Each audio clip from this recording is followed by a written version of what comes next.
Wow, Lee, what a send-off today. It really was something to see. The National Cathedral was packed with people, all of whom felt a connection with former President George H.W. Bush, and they ranged from world leaders to neighbors of his in Kennebunkport, Maine. The eulogies were really emotional at times. There were plenty of tears. But George H.W. Bush was also known for his sense of humor, and there was plenty of laughter as well, as people recalled stories about the funny things he did and said. Bush biographer John Meacham was one of the people who took to the podium to share an anecdote about 41. On the primary campaign trail in New Hampshire once, he grabbed the hand of a department store mannequin asking for votes. When he realized his mistake, he said, "Never know, gotta ask." You can hear the voice, can't you? As Dana Carvey said, the key to a Bush 41 impersonation is Mr. Rogers trying to be John Wayne.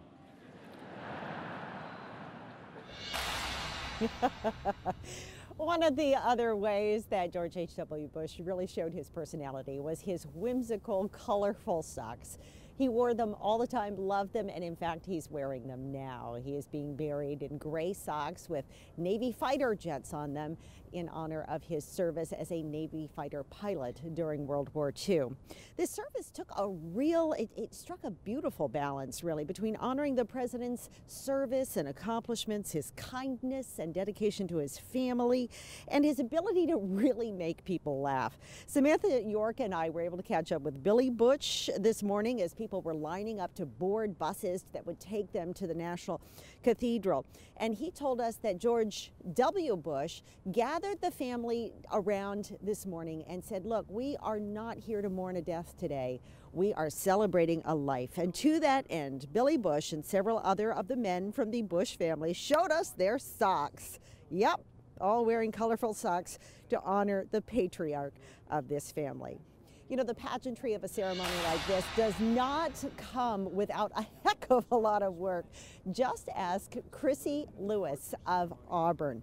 She was the one, and you can see it in this video we're about to show you, following the casket in and out of the National Cathedral, holding the presidential flag. That flag's about 10 feet tall. It has an eagle with its wings spread on it. Chrissy is a member of the Navy Ceremonial Guard, responsible for performing at public duties at funerals and other events like that. It's composed of about 200 people. And she was absolutely thrilled when she found out that she would be the one carrying the flag for the funeral of our 41st president. I think I was the only one there that was from Maine, so I thought it was pretty cool that I was the one to be able to hold that flag, and I was like, oh, it's so awesome. I'm able to be a part of that, and like even if they didn't know, like yeah, there's a little part of me with them in their family. She was so excited, and really what an honor. Maine was featured prominently in many other ways at the funeral services today. We're going to talk more about that coming up on News Center Maine at 5:30. Back to you. All right, Cindy Williams live in our nation's capital. Thank you so much. George H.W. Bush will be laid to rest tomorrow at Texas A&M University. Yeah, President Bush's funeral procession making its way to St. Martin's Church in Houston, Texas. That's where Chris Costa is live now to explain kind of how tonight's public services will go. Hey, Chris. Hi, Lee and Cameron, that's right. This is St. Martin's Church. It's where the public is going to come pay their respects to the 41st president as his body lies in repose here from about 6:45 Central Time tonight until 6 in the morning tomorrow. Now, people are going to go through security at a second church called the Second Baptist Church about 10 miles from here. They'll go through security, they'll board the shuttles, and the shuttles will bring them here so that they can view the president's casket. Now, President Bush and his family have been coming to this church since 1964. And this is the largest Episcopalian church in all of North America. So the staff here is expecting, much like just about 8 months ago when Barbara Bush had her ceremonies here for her funeral, they're expecting thousands of people to come through. And again, this is the same church where less than a year ago, President Bush and his family sat as part of those funeral services for his late wife, Barbara. Tomorrow, on Thursday, the private services begin at 10 o'clock in the morning. We are expecting a number of dignitaries, including some past presidents, but we are told that Senator Susan Collins will not make it here to Houston as she attended the ceremonies in Washington, D.C. We did hear a late update from some of the staff here that the arrival of President Bush's body is slightly behind schedule, but they did not have an estimated time of arrival yet. So Lee and Cameron, we will bring you that information as soon as we have it live in Houston. I'll send it back to you.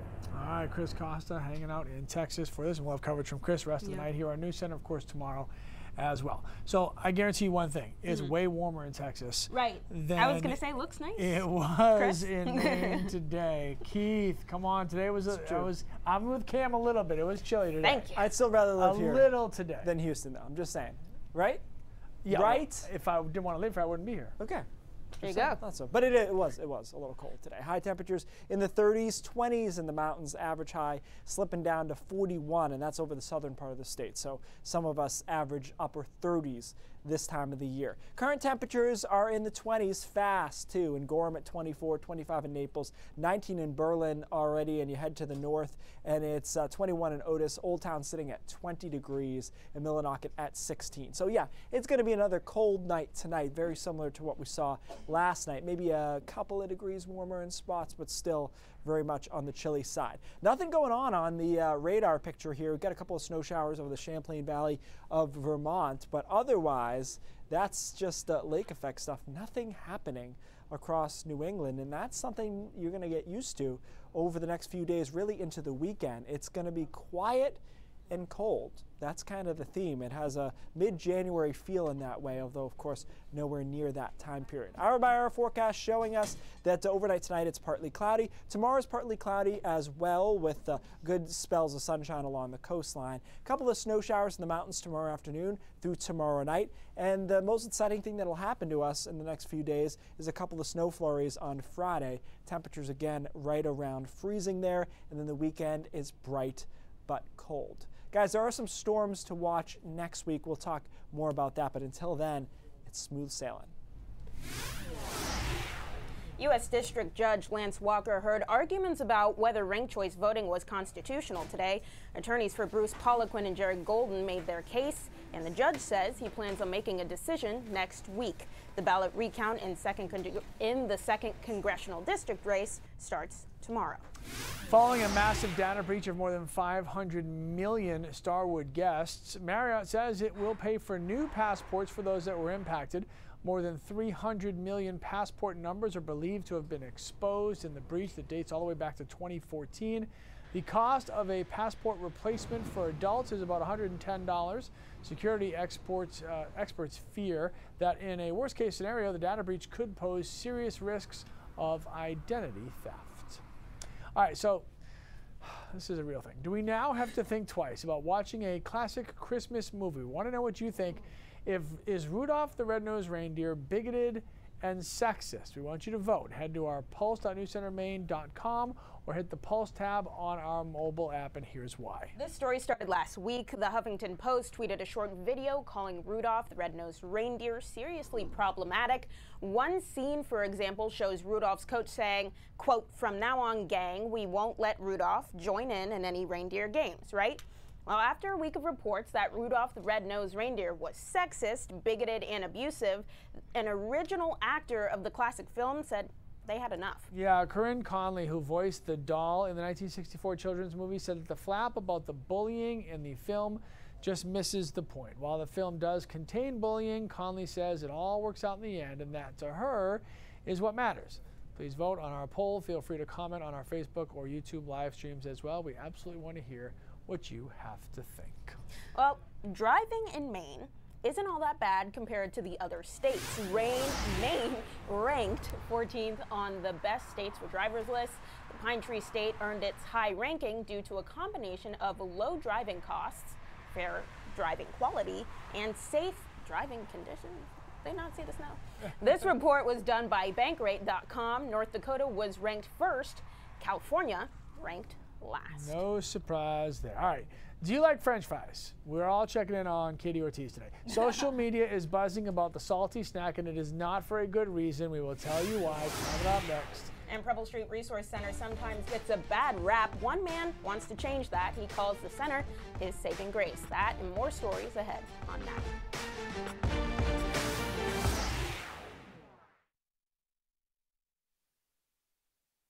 We have no stir-fry, or stir-fry, or surfaces, or surface, however you want to say, because they are broken. So we can't see you right now, but you can see us. I'm assuming you're saying fantastically wonderful things. I like to say hi to Fred, because I know Fred's here. I don't need the computer to tell me that. Fred's my man. He's here every day. So Fred, how are you? Let's see, Kiri is probably here now. Vicky, I would imagine, is here now. So I can't see you, but we know you're there. I can feel you. Jay Bar is probably here. He's always hanging out with us. So we're hoping to get that rectified. We've got our best men working on this right now behind the scenes. Let's get a shot. Let's get a shot. Let's get a shot of the hardworking team behind the scenes. That's right. Trying to get it done. They don't really want to be on camera. They just ran. You see how far they ran out of the way?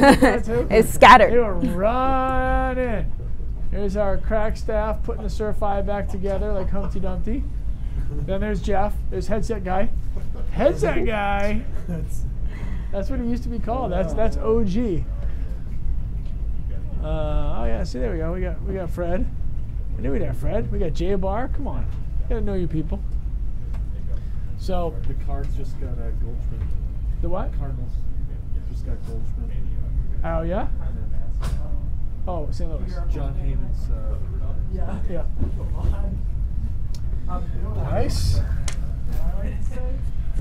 All right. Chels, can you scroll up just a little bit so I can see this one?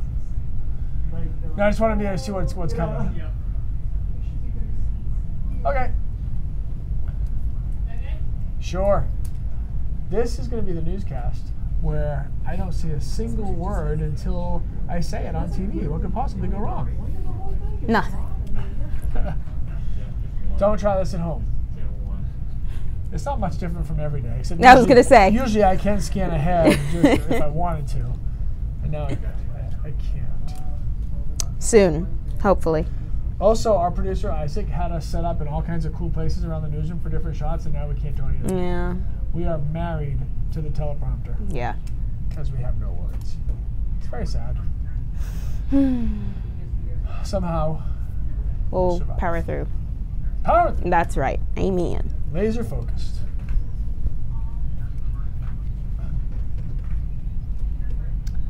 All right, putting gasoline in your Volkswagen will soon become a thing of the past because the German automaker says it's going to stop producing gas-powered cars after 2026 to focus almost exclusively on electric vehicles. There are some exceptions, though, for regions where charging stations are limited. It is a radical move for the best-selling passenger car brand in all of Europe and China, but Volkswagen executives say that the company is fully committed to the fight against auto pollution and global warming. What does a Harlem Globetrotter do on his day off? He plays basketball, of course, but not quite in the traditional way. The Globetrotters' Hammer Harrison took to the skies above Las Vegas yesterday for a World Trick Shot Day and set a new world record for the world's highest slam dunk. Hammer strapped into a bungee harness atop the stratosphere, wow, and dropped a shocking 855 feet to the basket below. With a few adjustments, Hammer lined himself up with the rim, slammed it home. What if he missed? Was he going to do that again? Like, oh, sorry. Take two. Sorry, guys. Yeah, that's a lot of pressure. All right, no denying. Americans love French fries, yes. Right? The average American eats about 29 pounds of French fries every single year. Thank you. But social media is buzzing about a recent story published in the New York Times. It's blasting the salty snack because it says it lacks nutritional value. That can't be true. The lack of nutritional value shouldn't be too much of a surprise, though. One professor at Harvard says the problem is the portions that are served. He says it'd be better if a meal only came with maybe six fries. Another person in the story suggested maybe breaking the fries in half and eating them slowly with your eyes closed. I don't have any idea what that has to do with it. And 6 fries, come on, man. 6? What am I gonna do with 6 fries? Nothing. Look at him. That's what I mean. That's it's not gonna last very long. So. He's wrong. All right. I declare. He's wrong. True. All right, we want to know if you think that Rudolph is bigoted and sexist. 29% say no, it's great. 2% say yes, stop watching it. And 69% say don't overthink a kid's movie. It is. That's it's a some kid's wise movie. advice. Relax. It's all gonna be okay. All right. Great. There's one man who is singing the praises of the Preble Street Resource Center, why he thinks everybody should be doing the same. That story is coming up next. And Keith Carson's got to look at our full forecast when we come back. Yes, we can, Keith. I support. Absolutely.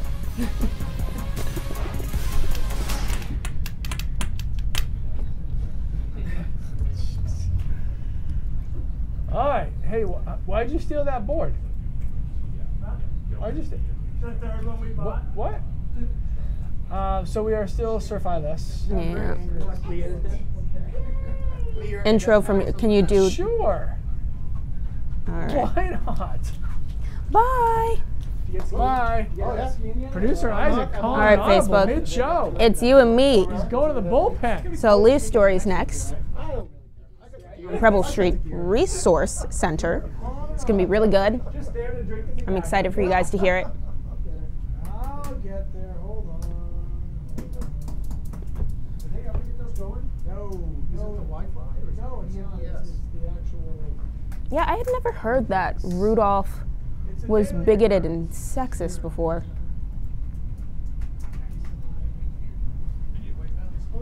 Strange, you know, since it is a kid's movie, but sometimes kids' movies are problematic, but Rudolph was never one that came to my mind for being problematic. All right, Lee's setting up, getting ready. Getting ready.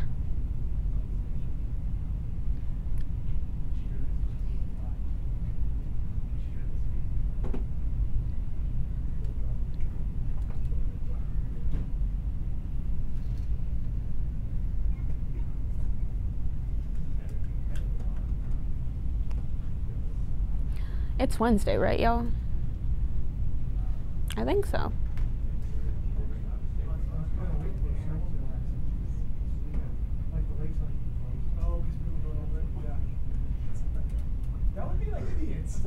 Do y'all have any favorite holiday movies you like to watch?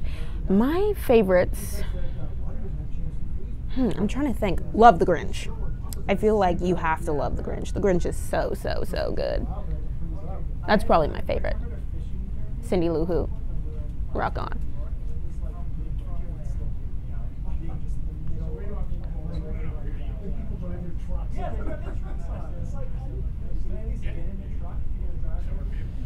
I think the surfaces may be dead for the show. Technology can be tricky sometimes. It's tricky for me all the time and it never works. All right, get ready.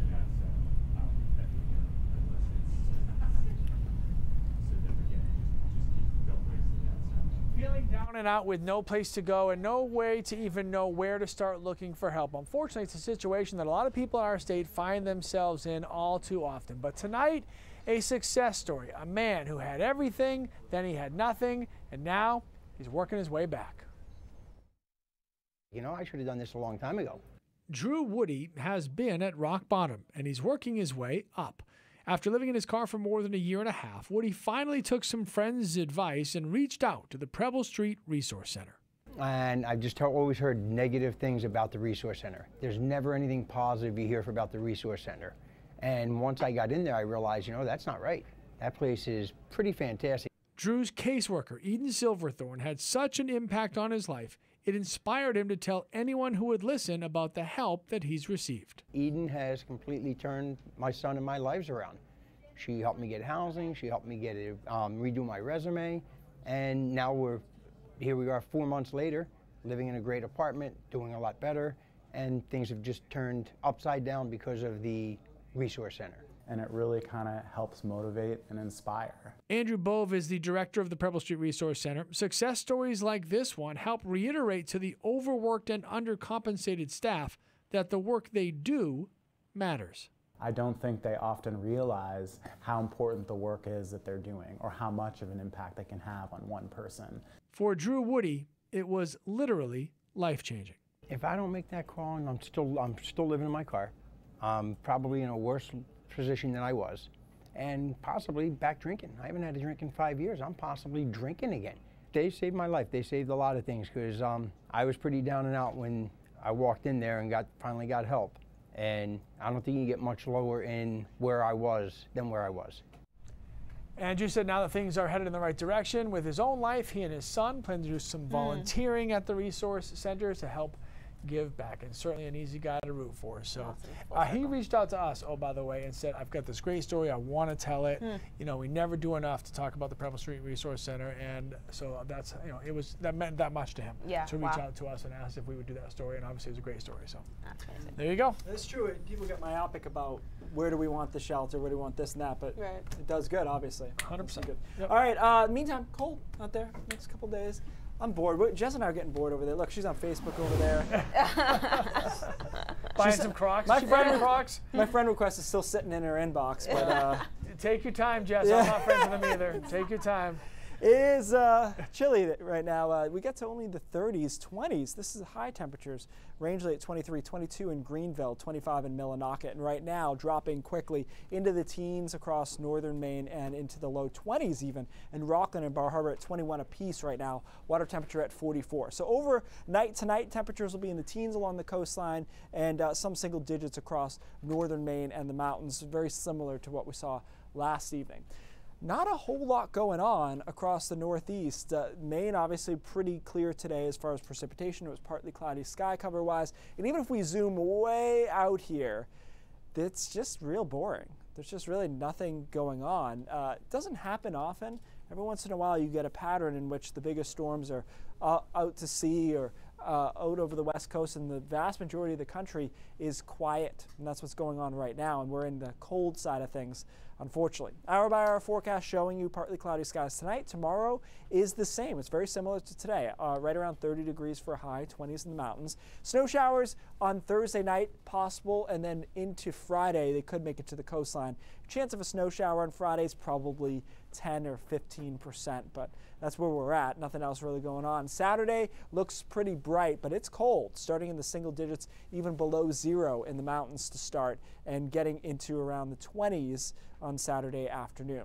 So as we talked about, these big storms, they just keep on missing. You know, the weather weenies were real excited about the possibility of a storm Sunday into Monday, but the computer models keep pushing this, suppressing it farther and farther out to sea. And so I'd give it another day, and then I'm willing to completely write it off as a miss. It had a good signal to it for a storm somewhere in the eastern seaboard, but it looks like it'll be out to sea, so the pattern is amped, but it's just east of us. Here's something happy, guys. Saturday will be the earliest sunset of the year. And this is Portland, of course. Parts of central and eastern Maine are in the 3s already. But it will be the earliest day, and then we start going in the other direction. Keep in mind, this is not the shortest day of the year. That's December 21st, but we start taking time from the morning after Saturday, which I don't know. I don't like either, but the sunset is the one that bothers me the most. Yeah. So overall, we're cold. It feels like the middle of winter, but there's nothing really going on. So if you have to travel or do something, there's no problem with that. I have noticed, Lee, since we had the baby, he's a good sleeper, but I'm up at a slightly different time than I used to be. And I never remember even noticing the sunrise change until this year. Yeah. Now I'm aware of it. Get used to that. Yeah. I've been doing it for 20 years.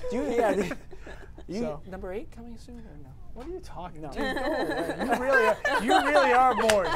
You really are bored. There's nothing going on over here. Fake news, everybody. There he is. He doesn't have 8 coming the yet. The original, the OG. Yes. Fake news. Oh my God, go away.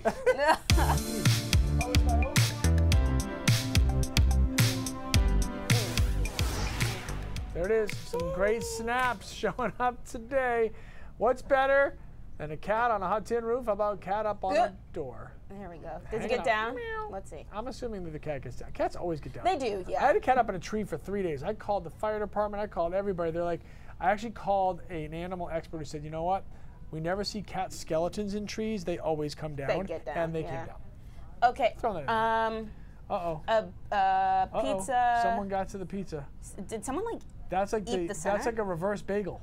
Did someone eat the center? Because not if sure what just so, happened. that's petty, and they should be ashamed of themselves. And they left all the crust. But now I'm hungry. That looks good. Yeah. I would have had that. I would have too if it wouldn't have put me in the hospital with all my allergies. We don't want that. So It's okay. All right, News Center Maine at 5:30 is coming up next. You're gonna have to excuse me because I'm not sure if we do have Pat. We do. We have Pat Callahan. I wasn't sure, so we all found out at the same time. Pat was coming up at 5:30. Lee and Cam, all of America's living presidents were among the more than 1,500 people gathered at the National Cathedral in Washington today for the state funeral for President George H.W. Bush. We'll have more from Cindy Williams in Washington on the emotional send-off for a man honored for his leadership and friendship. And the 129th Maine legislature is open for business. We'll tell you about a rather unusual ceremony to swear in these newly elected lawmakers. It's all coming up in just a couple of minutes on News Center at 5:30. Thanks, Pat. We have brain drops after this.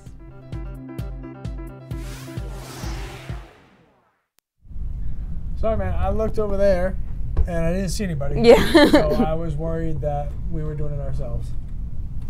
Sorry. All right. So as you can see, people, it's a very sad and lonely day. We have nobody to talk to you. So there's that. Oh, you know what? Back to no, I can't. Let's see. Can I see you over here on Liam's in Liam Land? Let's see if Liam Land helps us. Liam, is there a way to get in on this Facebook situation and find out what's going on here? Facebook Mark. Yeah, just like, can you open it up there? I can just see all the peeps that we've missed. 32 peeps. All right. All right, here we go. It's this one. Oh boy, that's probably why it's not working. All right, guys, I'm coming to you now. So we got people need to stop dissecting things and cause trouble. Just go. Okay, well, we'll skip the last part, but I understand the first part, so thank you for that. Gravy and cheese, yeah, they definitely make French fries delicious, Daniel. That's a good point. J Bar, thank you on the Preble Street story. Fred, I'm glad to see you feeling better. A lot of people weighing in on the president. It was a beautiful service. People need to get over themselves. You guys are all in on Lindsay is Rudolph definitely today. still working for Channel 6. Homegirl is on vacation. She's coming back soon. She'll We miss her. We miss her. back Next Monday. 6, yeah, don't overthink it. It's a kid's movie. I agree. All right, I think we're all caught up, guys. Cool. What's up, Cindy? Cindy.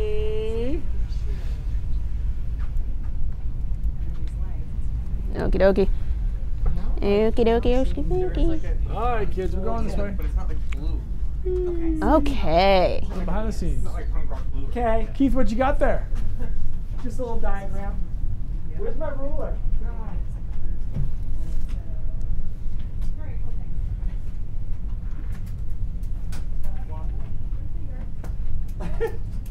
Are you using this board key for? This, yes. Oh, okay. I need to get in there. All right, guys. I got all the focus done for you. Oh How boy, much time do we have? I gotta get over here. Stand by, so. Are we? Stand by. Okay, thank you. I'll do that, and then you toss to him.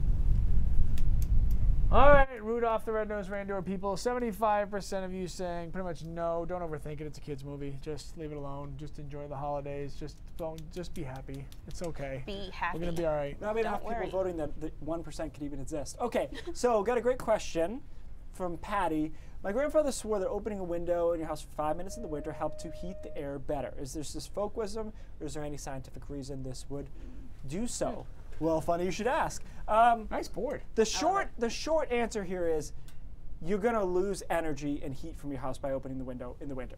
No question. But I thought of a scenario in which it might apply, especially in an older house. Say you're in this room. This is you over here, okay? You got one of the older houses that doesn't have heat upstairs, might have a wood-burning stove down here. Okay, so the heat's rising, it's escaping through the attic, it escapes through the sill plate, all these different places, windows. But what if you open a window on the second floor? Now you're vacuuming out and causing that hot air to rise quicker. So you're actually getting increased airflow to the second floor. So it's conceivable that if you weren't in the room with the window open, it would be warmer up there than it would be without the window open. However, conservation of energy here, you would lose that temperature from the first floor, and ultimately you would kick the thermostat back on because cold air would pour through that window. So it's a push. You should. If Well, you're, you if you're shouldn't do it. -3 there and you're +3 Right. there, it doesn't make a You difference. shouldn't do it, but I can understand where the thought came from. Okay. In this scenario. I have a thought. Yeah. New center main at 5:30 starts right now. Just She's be yelling like, at me. your grandfather is wrong. Okay, bye. See you, Facebook. Sorry about technical difficulties. Bye, today. Facebook. We'll try again another day. We'll try it again Another tomorrow. day.